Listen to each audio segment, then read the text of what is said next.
এটা ছিল রথযাত্রার দিনকের সেকেন্ড ব্লগ। ফার্স্ট ব্লগটাতে তোমাদের সাথে অলরেডি শেয়ার করেই নিয়েছিলাম। তো আমি সমস্ত পার্লারের কাজ করার পর রাত্রির করেই একটু বেরিয়ে পড়েছিলাম রথ দেখতে। বছরে একটা দিন জগন্নাথ দেবের দর্শন, সেটা না করলে হয়? তো প্রথম আমরা পঞ্চাননতলার যে রথ থাকে সেই রথ দেখা নিয়ে শুরু করেছিলাম। তারপর তো আমাদের ডোমজুড়ের বিশেষ আকর্ষণ যে নতুন মন্দির হয়েছে জগন্নাথ দেবের, সেই জগন্নাথ দেবকে ওখানে সাজিয়ে রাখা হয়েছিল। সেখানেও রথ দর্শন করে মায়ের মন্দিরে মাকে দর্শন করে আমরা বেরিয়ে পড়েছিলাম। কিন্তু দেখো সেদিন এত ভিড় হয়েছিল প্রথম দিন, তো সবাই জগন্নাথ দেবের দর্শনে বেরিয়েছিল, প্রচণ্ড ভিড়। তো এই ভিড় কাটিয়ে আমরা বলুহাটির যে রথ সেটাও দেখে চলে গিয়েছিলাম জগদীশপুর। আর জগদীশপুরের রথ তো দেখতেই হবে, আমার ছোটোবেলার ইমোশন সব জড়িয়ে আছে, যেহেতু ওখানে আমার বাপের বাড়ি। তো সেই ক্ষেত্রে ওখানে তো না গেলেই নয়। সবটা আমি মানে ভিডিওতেই তোমাদের সাথে দেখানোর চেষ্টা করেছি, কিন্তু এত ভিড় ছিল যে কি বলবো। আমরা একটু কোল্ড ড্রিঙ্কস নিয়ে নিয়েছিলাম, মানে ককটেল যেটা বলে।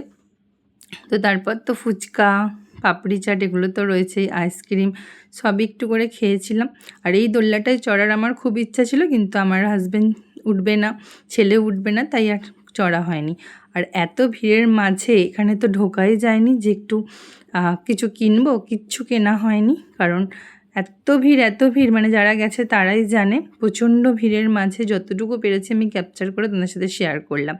আর এটা হচ্ছে আমাদের ডোমজুড়ের মেন যে জগন্নাথ দেবের নতুন মন্দির।